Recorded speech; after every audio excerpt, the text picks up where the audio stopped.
My name is Ethan, and I've always been the guy who tries to see the best in people. Growing up in a noisy, crowded house with 3 siblings, I learned to share, to listen, and to keep the peace. My dad was a mechanic, hands always stained with grease, and my mom worked double shifts as a nurse. They didn't have much, but they gave us everything: love, laughter, and a belief that hard work pays off. I carried that with me when I left home at 22, ready to build a life of my own. I wasn't chasing fame or fortune, just a steady job, a place to call home, and maybe someone to share it with.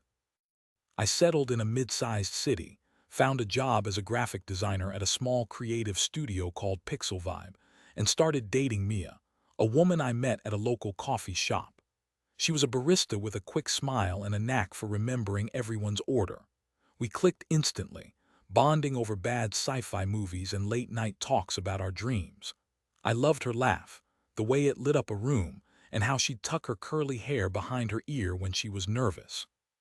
6 months in, we moved into a tiny apartment together, cracked walls, noisy pipes, but ours. I thought I'd found my future. At work, things were good, too. Pixel Vibe was a scrappy studio, but we had big clients for our size. My best friend there was Jake, a fellow designer who'd been with the company a year longer than me. Jake was charismatic, the kind of guy who could charm anyone with a grin and a quip. We hit it off over our shared love of retro video games and craft beer.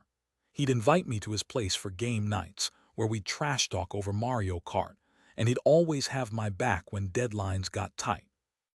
When I got promoted to lead designer after landing a major client, a local brewery's rebrand, Jake was the first to congratulate me, slapping my shoulder and buying me a drink. "You're killing it, man," he said, and I believed him. But cracks started to show. Mia began working longer hours at the coffee shop, coming home exhausted and distant. She'd brush off my questions, saying she was just stressed, but her phone buzzed constantly, and she'd angle it away when she texted. I didn't want to be that guy, the jealous one, so I let it go, telling myself relationships have rough patches. At work, Jake's attitude shifted too. He'd make snide comments about my promotion, calling me Mr. Big Shot with a laugh that didn't feel friendly. My designs, which he used to praise, now got eye rolls or backhanded critiques. "Bold choice, Ethan, but maybe tone it down," he'd say in team meetings, undermining me in front of our boss, Carla. I brushed it off at first. Jake was my friend and Mia was my partner. I trusted them. But the doubts grew like a splinter I couldn't ignore. One night Mia said she was working late, but when I stopped by the coffee shop to surprise her with dinner, it was closed. Her coworker, Sarah, gave me a pitying look. "Mia left hours ago," she said. My stomach dropped. I called Mia, but it went to voicemail. When she got home at midnight, she claimed she'd been helping a friend move. Her story didn't add up, but her eyes begged me not to push, so I didn't. Not yet. At work, things got worse. Carla assigned me and Jake to co-lead a pitch for a huge client, a national fitness chain needing a full rebrand. It was a make-or-break opportunity for Pixel Vibe, and I poured everything into it. I spent weeks sketching logos, mocking up ads, and researching the client's market. Jake, meanwhile, slacked off, missing meetings and tossing in half-baked ideas. "You've got this, Ethan," he'd say, winking like we were in on a joke. I covered for him, thinking I was being a good friend, but the stress gnawed at me. I'd come home drained, and Mia would barely look up from her phone. The first real blow came when I found a text on Mia's phone. She left it unlocked on the counter while she showered, and I couldn't help myself. I wasn't proud of snooping, but the message was from Jake. "Can't wait to see you tonight, babe." My heart stopped. I scrolled up, my hands shaking, and saw months of flirty texts, plans to meet up, even a photo of them together at a bar, laughing like I didn't exist. They'd been sneaking around behind my back, Mia lying about her late shifts, Jake pretending to be my friend while stabbing me in the back. I confronted Mia that night. She cried, admitted everything, said it just happened and that she didn't mean to hurt me. "Jake gets me, Ethan," she said, as if that justified it. I was too numb to yell. I just told her to pack her stuff and leave. She moved out the next day, her apologies ringing hollow. Jake, when I saw him at work, didn't even have the guts to look me in the eye. He mumbled something about "bro," it wasn't personal. and I had to walk away before I did something I'd regret. The betrayal cut deep, but the hits kept coming. The fitness chain pitch was days away, and I'd finished the deck, a sleek, bold campaign that tied the brand to community and resilience. I shared it with Jake for feedback, trusting him one last time to do his part. Big mistake. The morning of the pitch, I opened the file to find it corrupted, slides scrambled, images missing, my work reduced to gibberish. Jake swore it was an accident, that he'd tried to tweak it and something went wrong. But his smirk told another story. Carla was furious, blaming me for the mess. Jake swooped in with a backup deck, his own, thrown together overnight, full of flashy but shallow ideas. The client wasn't impressed and we lost the account. Carla demoted me, saying I'd dropped the ball. Jake got my lead designer role. I was gutted. My girlfriend, my best friend, my job, all ripped away. I'd lie awake in our empty apartment, the silence mocking me, replaying every moment I'd trusted them. The anger built slowly, a fire in my chest I couldn't douse.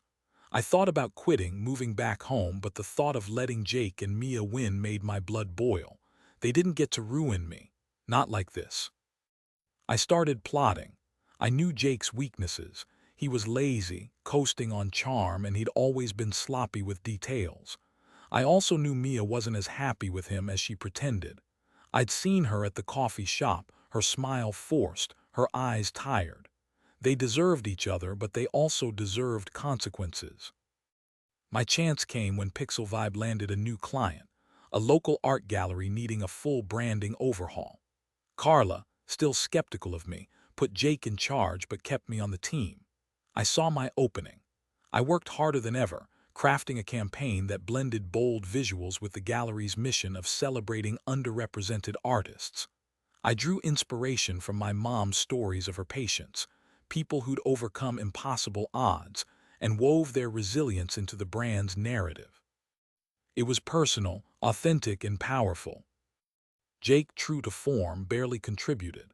He'd show up late, toss in generic ideas, and leave me to do the heavy lifting. But this time I was ready. I documented everything, every meeting he skipped, every email he ignored, every time he passed off my work as his. I saved my designs on a private drive, sharing only rough drafts with him. When he asked for the final deck, I sent him a decoy, basic, uninspired, the kind of thing he'd think was good enough. The gallery pitch was at a swanky downtown event with the client's board and local influencers in attendance. Jake strutted in, confident he'd steal the show. He presented the decoy deck and it fell flat. The slides were clunky, the messaging generic. The board's chair, a sharp-eyed woman named Lena, cut him off mid-pitch. "This doesn't capture our vision," she said. Jake stammered, his charm failing, sweat beading on his forehead. Then I stood up. "I'd like to share an alternative," I said, pulling up my real deck. The room went quiet. I walked them through my campaign, the stories, the visuals, the heart. I spoke about my family, about the art that had shaped me, about why this project mattered. The board leaned forward, nodding. Lena smiled. When I finished, they applauded, and Lena shook my hand. "This is exactly what we wanted," she said. Pixel Vibe landed the account, and I was named project lead. Jake's face was priceless, red, twitching like he'd swallowed glass. Carla pulled him aside after, her voice low but sharp. My documentation, slipped to her anonymously, sealed his fate. It showed months of his slacking, his lies, his sabotage. He was fired the next week, his desk cleared out before lunch. Word spread fast, and his reputation in the city's small creative scene tanked. No one trusts a thief. Mia's reckoning came quieter. I ran into her at the coffee shop a month later. She looked worn, her curls limp, her eyes red. "Jake's not who I thought," she said, her voice small. "I didn't rub it in. I didn't need to. She made her choice, and now she was living with it." I wished her well and walked away, my head high. I threw myself into the gallery project, building something I was proud of. The launch was a hit, with my designs plastered across the city. Carla promoted me back to lead designer, apologizing for doubting me. I moved to a new apartment, one with better light, and started painting again, something I hadn't done since college. I even adopted a scruffy dog named Max, who snores like a freight train but makes me laugh every day. The revenge wasn't loud or petty. It was watching Jake's career crumble while mine soared. It was seeing Mia realize her mistake, too late to fix it. It was knowing I'd trusted the wrong people but still had the strength to fight back. And it was sweet, sweeter than any victory lap because I'd earned it fair and square.